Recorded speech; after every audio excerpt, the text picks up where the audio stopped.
안녕하세요. 애터미로 매일매일 감사한 크럼마스터 이승입니다. 저는 애터미를 만나기 전에 옷가게를 하고 있었습니다. 그런데 갑자기 힘든 일들이 생기면서 제가 갑상선에 문제가 생겼습니다. 그때 저랑 같이 종합상가에서 죽집을 하셨던 사장님께서 저에게 해모임을 전해주셨습니다. 애터미 사업하는 데 있어서 가장 중요한 조건이 진정성입니다. 내가 발라보고 먹어보고 썼던 것을 소비자들에게 전달하면 그 진정성이 그대로 전해지는 것 같습니다. 그래서 그 과정 중에 거절을 많이 받게 되는데요. 거절이란 건 내가 소비자들보다 애터미를 빨리 알게 돼서 당연히 받는 거절이라고 생각하시면 됩니다. 성공 시크릿 첫 번째, 진정성 있게 전달하고 거절은 내가 빨랐다는 증거임을 잊지 말자입니다. 저는 옷을 잘 팔지 못했습니다. 왜냐면 너무 잘 알고 있었기 때문입니다. 오랫동안 옷을 팔다 보니까요. 원단도 아니에요. 염색 상타도 아니에요. 바느질도 아니에요. 그리고 부자재라고 하죠. 자크나 단추도 비싼 걸 안 달았습니다. 그런데요. 저는 거기다가 또 제 마진을 붙여서 팔아야 됐어요. 그러니까 제가 마음에 드시면 사세요. 잘 팔았을까요? 잘 못 팔았습니다, 여러분. 그런데 제가 지금 옷가게를 하고 있습니다. 그런데 문을 열고 사람이 들어온다 싶으면 제가 이런 치약 봤냐고. 애터미 이 치약이 정말 좋고 싸다고. 여기 천연 항생제 프로폴리스가 들어있다고. 그런데 한국원자력연구원에서 수용성으로 바꾼 거라고. 써보니까 입냄새가 너무 좋아지고 시드니도 굉장히 많이 좋아졌다고. 제가 아는 건 딱 여기까지. 사실 제가 옷가게를 하면요, 폴라폴리스라는 원단이 있습니다. 그래서 어떤 때는 우리 치약을 폴라폴리스가 들어있다고 얘기하고 어떤 때는 프로폴리스라고 얘기하고. 네, 그래도 됩니다. 네, 그래도 본부장까지 옵니다, 여러분. 자, 그래서 결국은 이 진정성, 제가 그렇게 사람만 만나면 애터미 제품을 막 자랑하는 거, 제가 스스로 저를 보면서 나 왜 이러지? 누가 시킨 것도 아닌데 내가 왜 이러지? 제가 왜 그랬을까요? 제가 왜 그랬을까요? 그럼 진짜여서 그랬습니다. 진짜여서. 제가 소비자 입장에서 써보니까 너무 좋고 싸다 보니까 얘기를 하지 않을 수가 없었습니다. 이게 인간의 본능이라고 합니다. 가치가 있고 귀한 걸 알게 되면 누구에겐가 전달하게 된다는 겁니다. 회장님이 이렇게 얘기하셨습니다. 여러분, 화장품을 취급하는 회사임에도 불구하고 미모 필요 없습니다. 정말 필요 없습니다, 여러분. 왜냐면 저절로 예뻐집니다. 1년 하신 분, 2년 하시면 피부가 달라집니다. 그리고 여기는 나이도 필요 없고 남녀도 필요 없고 학벌도 필요 없고 재산도 필요 없습니다. 딱 한 가지 자격이 있습니다. 뭐라고 하셨을까요? 진정성. 이거 진짜다. 내가 소비자 입장에서 나는 이 제품을 끝까지 죽을 때까지 쓴다라는 그 진정성만 있으면 성공할 수 있다고 말씀하셨습니다. 저는 영화를 되게 좋아합니다. 제가 한 2달 전에 영화를 한 편 봤는데요. 아무에게도 말을 안 했습니다. 왜일까요? 재미가 없었어요. 근데 제가 한 6개월 전에 영화를 한 편 봤는데요. 너무 재밌었습니다. 그리고 심지어는 제 친구를 데리고 가서 제 돈으로 보여주기까지 했습니다. 저는 이때 애터미를 딱 만났을 때 이거네, 바로 딱 똑같은 거네. 제가 제 친구한테 막 보라고 했더니요, 제 친구가 보고 와서 이러는 겁니다. 그게 재밌어? 나는 별로 모르겠어. 여러분, 그럼 어떠세요? 기가 확 죽으세요? 창피하세요? 한마디만 하면 되죠? 네 취향은 아니구나. 그럼 끝나는 거예요. 그리고 제일 먼저 같이 하고 싶은 친구에게 달려갑니다. 그리고 이제 막 얘기를 하는 겁니다. 애터미 알아? 모른대요. 이 애터미라고 하는 건 이런 회사고 이런 제품이라고 설명을 했어요. 그랬더니 친구가 점점 얼굴이 어두워져요. 그러면서 한마디 물어보죠. 다단계지? 다단계 다단계야. 근데 아주 착한 다단계 이러는데 그 친구가 너 그런 얘기 하려면 오지 마라. 회원가입 절대 안 해준다. 나는 뼈대 있는 가문에서 태어났어. 다단계 회원은 절대 가입 안 해. 그러니까 또 용기를 내서 한 번 더 얘기하죠. 제품을 써보면 알 거야. 그리고 칫솔 하나만 써봐. 근데 그 친구가 하시는 말씀, 집에 많아. 집에 쌓였어. 여러분, 그러면 그 순간 폐업하십니다. 여기서 창업을 막 하셨다가요, 그 친구 한마디에 폐업.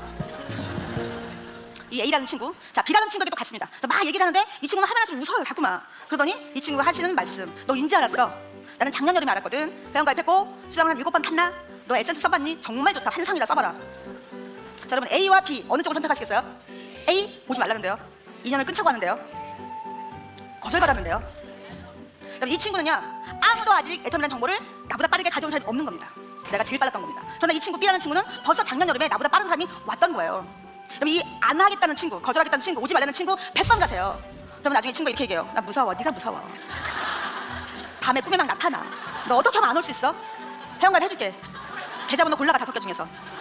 그러면 거절이라고 하는 건 결국은 내가 빨랐다는 증거입니다. 이건 기회입니다. 이 거절이요, 여러분 많이 받으세요. 그리고 빨리 받으세요. 여러분, 거절받는다는 건 결국은 내가 정보에 빨랐다는 거, 그거를 여러분 증거하는 일입니다. 제 얘기를 듣고 거절에 대한 마음이 조금 더 단단해지셨나요? 그런데 더 이 마음이 단단해지는 방법이 있습니다. 바로 세미나입니다. 세미나에 가시면 거절로부터 받았던 마음이 치유가 됩니다. 그리고 성공하신 분들의 이야기를 들으면 내가 꿈꿔왔던 미래가 더욱 생생하게, 확실하게 그려집니다.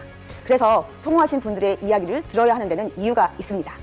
성공 시크릿 두 번째, 성공자의 이야기엔 이유가 있다. 절대 세미나에 빠지지 말라입니다. 이 성공자분들의 얘기가 똑같은 거예요. 뭐라고 하냐면, 나는 어느 날 누구에게로부터 제품을 전달받고 써봤더니 너무 좋아서 남들에게 알리고, 그리고 이 세미나에 한 번도 빠지지 않고 왔더니 이 자리에 왔습니다. 성공자가 되었습니다. 이렇게 얘기를 하시는 거예요. 그러면 나도 여기 한 번도 빠지지 말아야 되겠네 라고 생각했는데 몸이 따라와 주지 않는 겁니다. 제가 너무 오랫동안 불규칙적인 생활을 하다 보니까요, 이 위를 다 망가뜨렸어요. 그래서 조금만 많이 먹으면 체하고 좀 안 먹으면 멀미를 해서 제가 여기 오려고 하면 늘 붙이고 먹고 사탕을 입에 물고 다녔습니다. 그런데 제가 하루는 석세스 세미나를 가는데요, 그때는 송리산에서만 했습니다. 정원 이품성을 이렇게 지나가는데 제가 그 성공자들이 이 길을 누구나 다 지나갔겠구나. 그러면 이 길이 성공자들의 꿈을 이루어주는 꿈길이구나. 그렇다면 나도 이 길을 다녀야지. 이렇게 생각을 하고 나니까요, 제 몸이 제 꿈을 따라와 주었습니다. 그때부터는 붙이지도 않고 멀미약을 먹지도 않고 저는 그 길을 다닐 수가 있었습니다. 그리고 제가 어느 날 여러분처럼 이렇게 앉아있다가 가만히 보니까요, 성공을 하면 이 무대 위에 올라오시는 겁니다. 여기 올라오면 부자가 되는 거구나. 그렇다면 나도 무조건 올라간다. 언젠가는 올라간다. 그러면 지금부터 미리 올라가자. 제가 생각을 하고 제가 좀 직급이 이제 올라가서요, 이 티켓을 나눠주는 일을 했어요. 그런데 늦게 오는 파트너들이 꼭 있죠. 그분들에 제가 티켓을 나눠주다가 음악이 나오면 일시 정지, 동작 그만. 그리고 제가 벽에 기대어 서서 항상 따라 올라갔습니다. 제게는 이 세미나 중에서 가장 중요한 순간이었습니다. 그렇게 제가 3년을 올라갔더니 드디어 이제 남도 다 볼 수 있는 제가 올라가는 날이 왔습니다. 정말 제가 간절히 꿈꾸고, 네, 감사합니다. 생생하게 원하니까요, 진짜로 꿈은 이루어지더라고요. 이 시스템에 제가 와서 보니까요, 어떤 때는 힘이 빠지고 지치기도 하고 힘들기도 한 날이 있었습니다. 그런데 여기에 오면 회장님과 그리고 성공하신 분들이 할 수 있습니다, 해야 합니다, 여러분 우리 모두 힘을 합하면 해낼 수 있습니다, 이렇게 얘기를 해주시는 거예요. 그래서 여기 와서 제가 위로도 받고 격려도 받고 또 용기도 나고, 그리고 다시 열정을 받아서 제가 여기까지 올 수 있었습니다. 여러분, 로버트 기요사키가 이렇게 말을 했습니다. 부자가 되려면 시스템을 만들거나 또는 사거나 아니면 들어가라고 했습니다. 그런데 저는 머리가 좋지 않아서 만들 수가 없었습니다. 그리고 돈이 없어서 살 수도 없었습니다. 그러면 제가 성공하려면 어떻게 될까요? 들어가야 됩니다. 무조건 들어가야 됩니다. 그래서 저는 한 번도 빠진 적이 없습니다. 제가 이사를 3번 했습니다. 애터미를 하고. 근데 이사를 하든지 말든지 저는 여기 와서 앉아 있었습니다. 제 딸이 고등학교 졸업 시기에도 또 입학 시기에도, 어제 제 딸이 대학교 졸업을 했는데 저는 부산에 제 파트너들 후원을 갔습니다. 그리고 제가 약간 이렇게 좀 균형 감각을 잘 못 잡아요. 제가 세미나에서 넘어져 버렸습니다. 팔을 다쳤어요. 부러졌습니다. 제가 기부스를 하고도 절대로 세미나에 빠지지 않았습니다. 왜 그럴까요? 왜 그랬을까요? 성공하고 싶어서, 부자가 되고 싶어서 저는 절대로 시스템에 빠지지 않았습니다. 여러분, 만약에 이런 시스템을 여러분에게 만드세요, 그러면 성공할 수 있습니다 하면 여러분 하실 수 있으세요? 저는 그랬으면 못했습니다. 여러분, 이 완벽한 성공 공식을 누가 만들어준다? 애터미라고 하는 회사에서 직접 만들어주시는 겁니다. 우리는 뭐만 하면 된다? 들어가시기만 하면 됩니다. 애터미 사업은 나 혼자 성공해서는 부자가 될 수 없습니다. 저는 처음부터 빠르게 다이아몬드 마스터가 되고 싶었습니다. 그런데 첫 번째 도전에는 실패를 하고 말았습니다. 그래서 오히려 제 생각보다 늦게 다이아몬드 마스터가 되었습니다. 여러분은 저처럼 시행착오를 겪지 마시고 세 번째 성공 시크릿에 주목하시기 바랍니다. 성공 시크릿 세 번째, 나만 열심히 해선 안 된다. 팀을 성공시켜라 입니다. 가치에 가치가 있는 사업입니다. 그래서 집단 성공을 할 수 있습니다. 저는 사실 우리 첫 직급이 판매사죠. 그런데 저는 팀장이 되고 싶었습니다. 왜일까요? 판매사는 돼도 판매사님이라고 안 부르더라고요. 팀장이 되면 팀장님 이렇게 부르더라고요. 팀장을 빨리 가야겠다. 그리고 이름이 여러분 뭘까요? 다이아몬드 마스터입니다. 다이아몬드 너무 마음에 드시지 않으세요? 아름답고 빛나고 강하고. 자, 그래서 이제 파트너들하고 도전을 시작했습니다. 그런데 보름 만에 저희는 마무리를 해야 되잖아요. 딱 반, 일주일 딱 했는데 안 되는 겁니다. 아무리 생각해도 이렇게는 갈 수가 없었습니다. 제가 또 포기를 했습니다. 그때 제가 알았습니다. 이 일은 팀워크로 가는 거구나. 결국은 내가 부자가 되는 게 아니라, 내가 잘 되는 게 아니라 내 파트너를 부자가 되게 하고 성공시키고 잘 되게 하면 나는 그 대가로 배로 수당을 받는 거구나. 그런데 저는 저밖에 몰랐습니다. 그때 사실 처음 이 일을 해봐서요, 저만 열심히 하면 되는 줄 알았습니다. 제 파트너들의 상황과 그리고 부자를 본 크기와 속도와 성격이 다 다른 걸 제가 아우르지 못했습니다. 그래서 그때 제가 결심을 했습니다. 앞으로 내 파트너는 절대로 팀장 교수는 안 시킨다. 그리고 나보다 훨씬 빠른 파트너를 만들어내겠다. 그때 제가 결정을 했는데요, 아직까지는 저를 닮은 팀장 재수하는 분이 한 분도 없습니다. 그리고 저는 26회 판매사 유지를 하고 팀장을 했습니다. 근데 아직까지는 제 기록을 깨는 이렇게 늦은 파트너가 없습니다. 네, 그래서 이 일은요, 집단 성공, 다 같이 성공할 수 있는 일이라는 거죠. 진정한 직급은 내 밑에 파트너가 얼마나 오토 판매사가 많느냐, 이게 진정한 직급이라는 걸 그때 제가 배웠습니다. 제가 처음 석세스 세미나를 간 걸 두고 제 남편이 이렇게 얘기를 합니다. 이승희가 살면서 제일 잘한 짓이다라고요. 그런데 요즘은 이렇게 얘기를 합니다. 이승희가 애터미를 한 것이 살아생전에 가장 위대하고 훌륭하고 큰 업적이라고 얘기를 합니다. 저도 그 의견에 100% 동의를 합니다. 요즘은 제가 애터미를 만나고 가장 행복한 순간이 있습니다. 바로 사랑하는 제 엄마에게 생활비를 드리고 보너스를 드릴 때입니다. 어머니가 매일 우셨습니다. 그거 안 하면 안 되냐고. 어머니는 제가 누군가에게 피해를 주는 일을, 돈을 벌어야 되니까 일확천금을 꿈꾸고 하는 줄 아시는 겁니다. 남들이 말리는 건 괜찮은데 어머니가 그렇게 우시는 건 정말 제가 견디기 힘들었습니다. 그때 제가 마음을 먹었습니다. 기다려, 내가 애터미에서 꼭 성공해서 엄마 용돈 아니고 생활비 드릴 거야. 이렇게 제가 그때 마음을 먹었습니다. 자, 이제 때가 됐다, 이런 생각이 제가 들어서 우리 엄마에게 전화를 했습니다. 물어봤어요. 엄마 계좌번호 하나 보내봐봐요. 그러니까 어머니가 보내오셨습니다. 제가 바로 100만 원을 보냈습니다. 그런데 반응이 없으신 거예요. 저희 어머니가 엄마 걱정하지 말라고 한 푼 두 푼 모아서 100만 원을 보내신 줄 아는 거예요. 제가 바로 3일 후에 또 보냈습니다. 100만 원. 그랬더니 답이 왔어요. 문자로 고맙다, 잘 쓸게.